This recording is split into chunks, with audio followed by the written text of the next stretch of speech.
Assalamualaikum warahmatullahi wabarakatuh.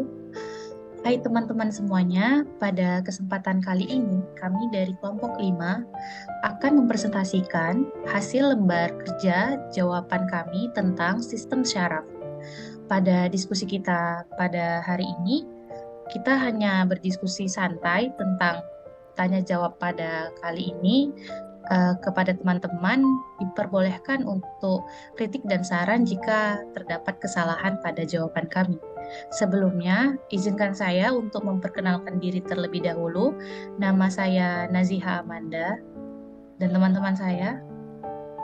Saya Rizka Amelia. Saya Siti Gwar Omalelen.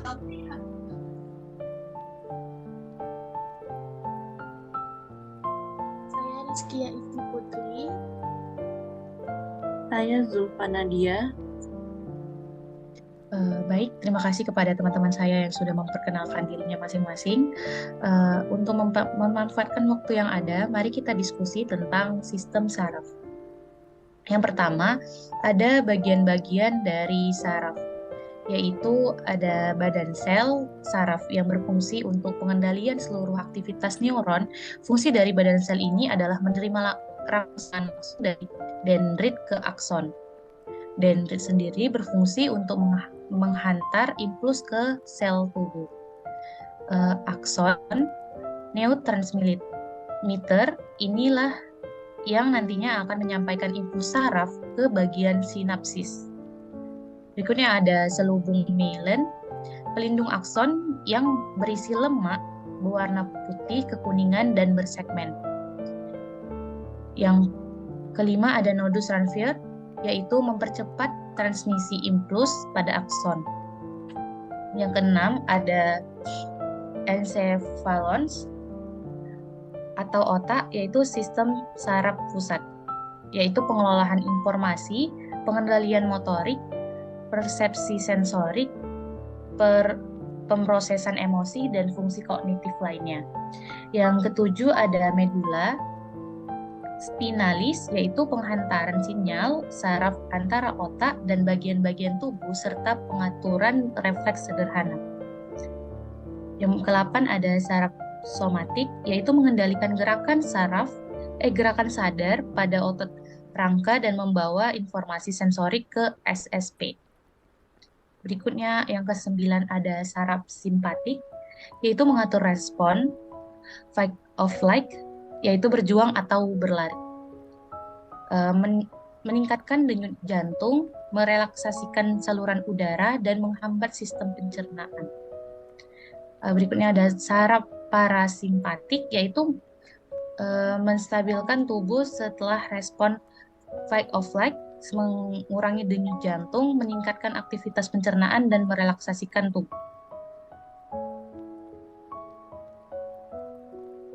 Yaitu yang ke-11 ada saraf enterik, yaitu mengontrol aktivitas otot dan sekresi kelenjar pada saluran pencernaan. Yang ke-12 ada saraf sensorik, yaitu mengirimkan informasi sensorik dari reseptor di seluruh tubuh ke SSP. Yang berikutnya ada saraf motorik, yaitu mengirimkan sinyal dari SSP ke otot dan kelenjar untuk menghasilkan respon motorik. Yang ke-14 ada reseptor, yaitu mendeteksi perubahan dalam lingkungan internal atau eksternal dan mengirimkan informasi sensorik ke SSP. Yang ke-15 ada efektor, yaitu merespon instruksi dari SSP, sensor saraf pusat, seperti otot yang berkontraksi atau kelenjar yang mengeluarkan zat kimia. Jadi teman-teman, berikut bagian-bagian saraf beserta fungsinya. Berikutnya akan dibacakan oleh teman saya mengenai diskusi, yaitu nomor 1. Saya persilahkan kepada Rizkia Amelia untuk membacakan pertanyaan dan jawabannya. Baik, selanjutnya langsung ke pertanyaan yang pertama. Buatlah gambar sistem syaraf dan buat penjelasan serta fungsi bagian gambar tersebut. Di sini sudah tertera gambar sistem syaraf yang sudah dibuat. Langsung ke penjelasannya saja. Yang A ada badan sel atau biasa disebut dengan soma. Badan sel berfungsi dalam sintesis protein dan pemrosesan molekul. Selain itu, fungsi penting lainnya dari badan sel adalah untuk memproduksi neurotransmitter, yaitu zat kimia yang memungkinkan neuron untuk berkomunikasi satu sama lain. Selanjutnya itu ada dendrit. Dendrit di sini memiliki banyak tonjolan pendek dan bercabang yang disebut dengan dendritic spines yang dapat memperluas permukaan dendrit untuk menerima sinyal dan informasi dari neuron sekitarnya. Selanjut ada akson. Fungsi akson di sini dalam saraf adalah mengirimkan impuls listrik dari badan sel menuju ujungnya yang disebut sebagai terminal akson. Dari sinilah sinyal tersebut kemudian ditransmisikan ke neuron lain. Jika terjadi gangguan akson seperti diffuse axonal injury, maka tubuh akan kehilangan kesadaran, amnesia, kesulitan bicara, hingga kehilangan kemampuan motorik. Berdasarkan fungsinya, neuron itu terbagi menjadi 3. Yang pertama itu ada neuron sensorik, ada neuron motorik, dan yang terakhir ialah ada neuron konektor. Di sini saya akan menjelaskan neuron sensorik. Neuron sensorik adalah neuron yang berfungsi mengantarkan impuls dari reseptor ke pusat saraf, yaitu otak dan sumsum tulang belakang. Selanjutnya yang kedua ada neuron motorik, adalah neuron yang berfungsi untuk mengantarkan impuls dari pusat saraf ke efektor, yaitu otot dan kelenjar. Selanjutnya yang ketiga itu neuron konektor, adalah penghubung antara neuron sensorik dan neuron motorik. Berdasarkan juluran sitoplasmanya, neuron dibagi menjadi 3, yaitu sebagai berikut. Yang pertama itu ada neuron unipolar, yaitu neuron yang memiliki satu juluran sitoplasma pada badan selnya. Yang kedua ada neuron bipolar, adalah neuron yang memiliki 2 juluran sitoplasma pada badan selnya. Dan contohnya itu pada neuron alat indera seperti telinga, mata, dan hidung. Yang terakhir ialah ada neuron multipolar, yaitu neuron yang memiliki satu akson dan banyak dendrit pada badan selnya.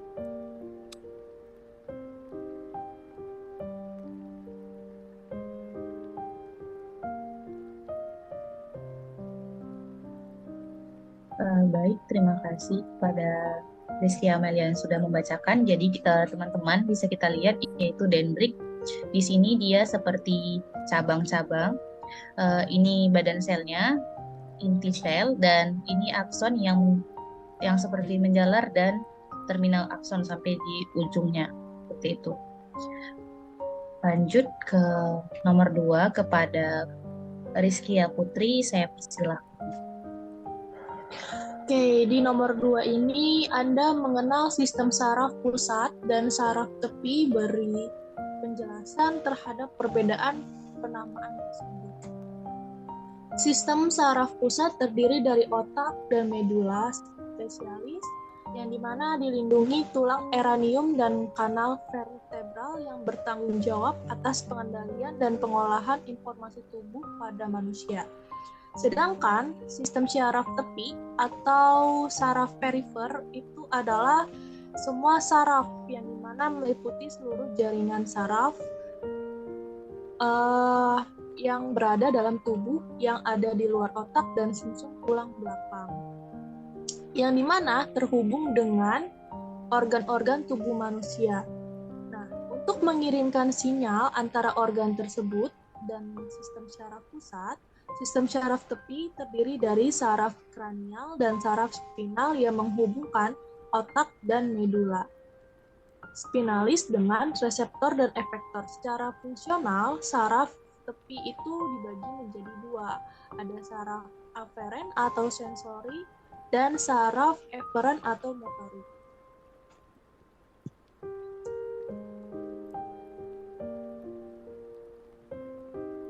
Baik, terima kasih telah membacakan materi. Selanjutnya kepada Siti Guar, saya silakan untuk membaca nomor 3.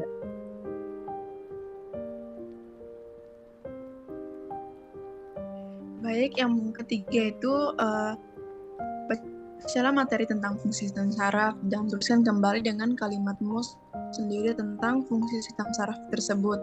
Nah, Sistem saraf adalah kumpulan jaringan yang berfungsi untuk mengkoordinasikan seluruh aktivitas tubuh, di antaranya adalah berjalan, berbicara, menelan, berpikir, merespon keadaan darurat, dan mengingat. Sistem saraf manusia bekerja dengan menerima informasi atau rangsangan dari tubuh serta lingkungan luar.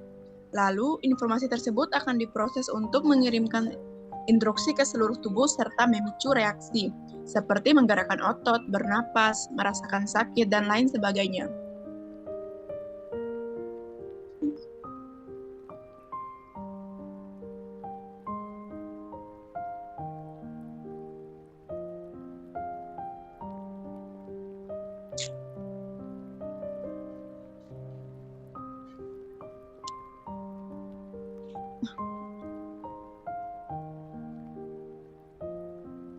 Sistem saraf merupakan jaringan kompleks yang terdiri dari serabut-serabut saraf untuk mengatur serta mengkoordinasikan seluruh aktivitas tubuh, seperti melihat, bergerak, hingga mengendalikan kerja dari berbagai organ tubuh. Dalam menjalankan fungsinya, sistem saraf manusia terdiri dari beberapa bagian, di antaranya adalah otak, sumsum tulang belakang, serta neuron atau sel-sel saraf. Baik, terima kasih kepada Siti Buar.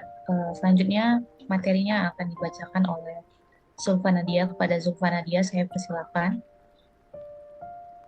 Baik, terima kasih. Jadi yang keempat ini, menurut hasil diskusi kami, bagaimana sih proses yang terjadi saat nyamuk itu menggigit kulit, terutama tangan kita, reaksi apa yang akan terjadi gitu kan. Kalau kita biasanya kalau gigit nyamuk di tangan, refleks kita itu adalah menepuk dengan tangan satunya kan. Nah, jika tangan tersebut secara refleksnya itu terjadi ketika otak mendeteksi stimulus tersebut ya gigitan nyamuk tadi, dan pada saat itu sistem saraf memberikan respon otomatis untuk merespon ancaman gigitan tersebut tadi. Nah, respon otomatisnya itu berupa menggerakkan tangan untuk mengusir ataupun memukul nyamuk tersebut. Nah, saraf sensorik pada kulit kita yang mendeteksi gigitan stimulus tadi, informasi itu diolah oleh otak dan dikirim melalui serat saraf sensorik ke sumsum tulang belakang. Nah, pada saat itu impuls saraf tersebut diolah dan kemudian sinyal motoriknya dikirimkan melalui serat saraf motorik untuk direspon lagi oleh stimulus tersebut. Dalam hal ini, respon mungkin melibatkan gerakan refleks, yang mana seperti menggaruk ataupun memukul area yang tergigit tadi. Nah, hal tersebut ini atau hal yang terjadi tadi adalah merupakan respon otomatis oleh tubuh untuk melindungi diri dari iritasi atau bahaya potensial. Baik, terima kasih kepada Zulfa Nadia yang telah membacakan. Nomor 5 kepada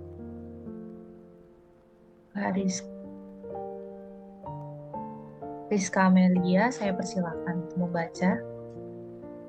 Oke, selanjutnya yang kelima ialah kita memilih apel berwarna merah. Tolong beri penjelasan berkaitan dengan sistem syaraf sehingga kita mengetahui bagaimana apel itu bisa berwarna merah. Apel berupa benda yang menyerap sebagian cahaya dan memantulkan isinya ke mata. Apel yang terkena cahaya akan dipantulkan masuk melalui lensa mata menuju retina dan bayangan benda jatuh tepat di bintik kuning pada retina.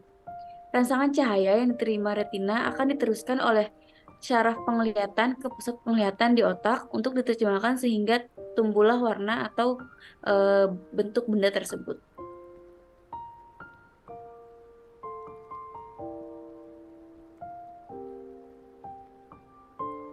Baik, untuk penjelasannya terima kasih. Selanjutnya yang nomor 6, saya persilakan Kak Rizkia Putri.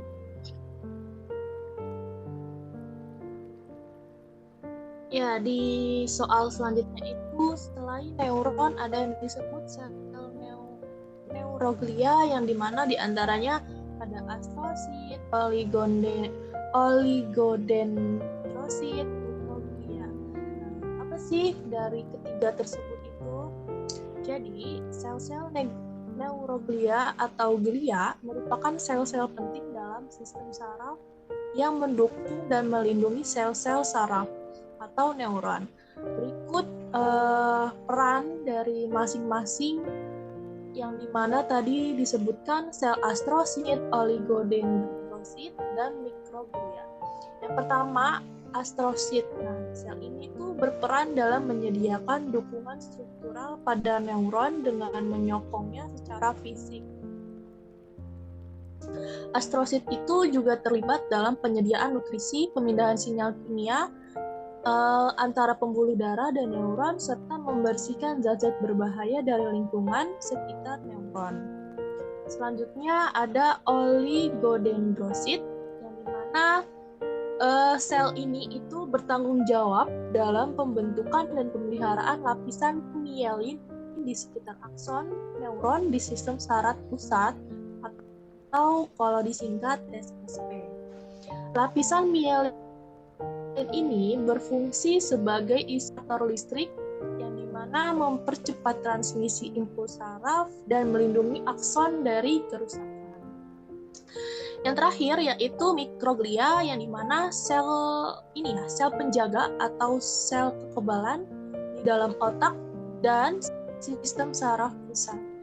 Mikroglia ini juga berperan penting loh dalam membersihkan jaringan saraf dengan menghilangkan sel-sel yang sudah mati, serta merespon peradangan atau infeksi yang mungkin terjadi dalam sistem saraf.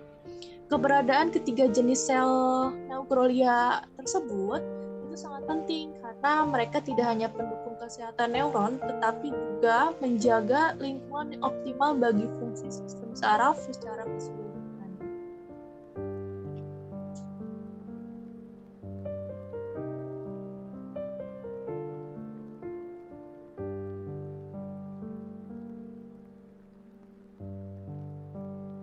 Baik, terima kasih kepada untuk nomor 7 kepada Siti Gloire, saya persilakan. Baik, yang ketujuh adalah pada sistem saraf ada yang namanya istilah sinaps. Ini berfungsi untuk tempatnya mentransmisikan impuls dari neuron yang satu ke neuron berikutnya. Nah, yang berikutnya carilah beberapa mekanika proses jalannya impuls dan proses tidak jalannya impuls. Nah, gerak pada umumnya terjadi secara sadar, namun ada pula gerak yang terjadi tanpa disadari, yaitu gerak refleks. Impuls pada gerakan sadar melalui jalan panjang, yaitu dari reseptor ke saraf sensori, dibawa ke otak untuk selanjutnya diolah oleh otak. Kemudian hasil olahan otak berupa tanggapan dibawa oleh saraf motorik sebagai perintah yang harus dilaksanakan oleh efektor. Gerak refleks berjalan sangat cepat dan tanggapannya terjadi secara otomatis terhadap rangsangan, tanpa memerlukan kontrol dari otak. Jadi dapat dikatakan, gerak refleks terjadi tanpa dipengaruhi kehendak atau tanpa disadari terlebih dahulu. Contoh, gerak refleks misalnya berkedip, bersin, atau batuk. Pada gerak refleks, impuls melalui jalan pendek atau jalan pintas, yaitu dimulai dari reseptor penerima rangsang, kemudian diteruskan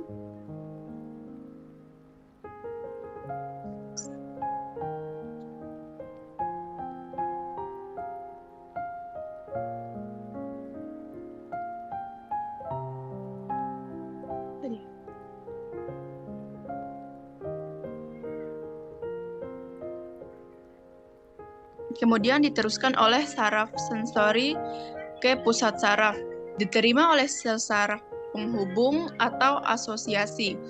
Diolah di dalam otak, langsung dikirim tanggapan ke saraf motor untuk disampaikan ke efektor, yaitu otot atau kelenjar. Jalan pintas ini disebut lengkung refleks. Gerak refleks dapat dibedakan atas refleks otak bila saraf penghubung atau asosiasi ini berada di dalam otak. Misalnya, gerak mengedip atau mempersempit pupil bila ada sinar dan refleks sumsum tulang belakang. Bila sel saraf penghubung berada di dalam sumsum tulang belakang, misalnya refleks pada lutut.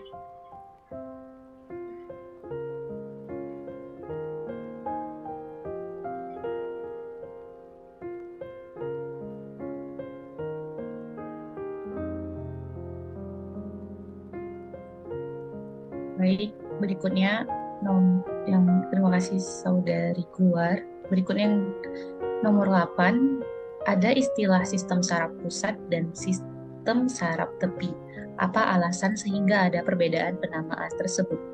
Sistem saraf pusat terdiri dari otak dan medula spinalis, dilindungi tulang kranium dan kanal vertebral yang bertanggung jawab atas pengendalian dan pengolahan informasi tubuh pada manusia. Sedangkan sistem saraf tepi atau saraf perifer adalah semua saraf meliputi seluruh jaringan saraf lain dalam tubuh yang ada di luar otak dan sumsum tulang belakang yang terhubung dengan organ-organ tubuh manusia untuk mengirimkan sinyal antara organ tersebut dan sistem saraf pusat. Sistem saraf tepi terdiri dari saraf kranial dan sangkan otak dan medula spinalis dengan reseptor dan efektor. Secara fungsional, saraf tepi terbagi menjadi dua, yaitu saraf aferen atau sensorik dan saraf eferen motorik, yang mana perbedaan pada penamaan mengacu pada perbedaan kedua fungsi saraf, yang mana saraf pusat terdiri dari otak dan medula spinalis dilindungi tulang kranium dan kanal vertebral, yang bertanggung jawab atas pengendalian dan pengelolaan informasi tubuh pada manusia.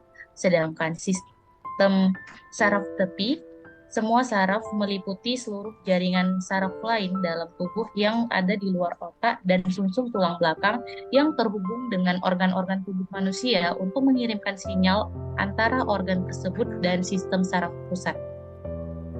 Baik, berikutnya materi yang berikutnya akan dibacakan oleh Saudari Nadia. Kepada Saudari Nadia, saya persilahkan. Baik, terima kasih. Selanjutnya itu ada peta konsep tentang sistem saraf yang di dalamnya itu terdapat sistem saraf pusat dan sistem saraf tepi. Nah, di sini terlihat ada ke bawah ini di peta konsep itu ada dua macam sistem, yaitu sistem saraf pusat dan sistem saraf tepi. Lalu yang pertama itu sistem saraf pusat. Nah, sistem saraf pusat ini terbagi lagi menjadi otak dan sumsum tulang belakang atau medula spinalis. Nah, pada otak terbagi lagi nih menjadi otak bagian tengah dan otak bagian depan. Nah, lalu ada juga otak besar. Otak besar ini terdiri dari lobus frontalis, lobus occipitalis, lobus temporalis, dan lobus parasitalis. Selanjutnya atau sistem saraf yang kedua yaitu sistem saraf tepi, itu ada sistem saraf aferen dan sistem saraf eferen. Nah, sistem saraf eferen ini terbagi lagi nih menjadi dua, yaitu sistem saraf somatis dan sistem saraf otonom. Nah, sistem saraf otonom ini terbagi lagi menjadi sistem saraf parasimpati dan sistem saraf simpatis, begitu. Sekian.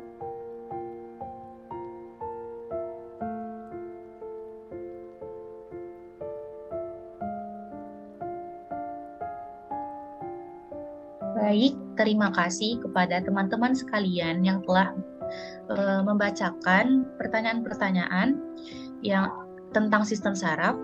Di sini hanyalah sebuah diskusi. Kepada teman-teman yang menonton video ini, diperbolehkan untuk kritik dan sarannya di kolom komentar. Sekian dari kelompok kami. Mohon maaf jika terdapat kekurangan dan kesalahan pada saat penyampaian materi. Saya Naziha Amanda selaku moderator. Mengucapkan wassalamualaikum warahmatullahi wabarakatuh. Terima kasih semuanya.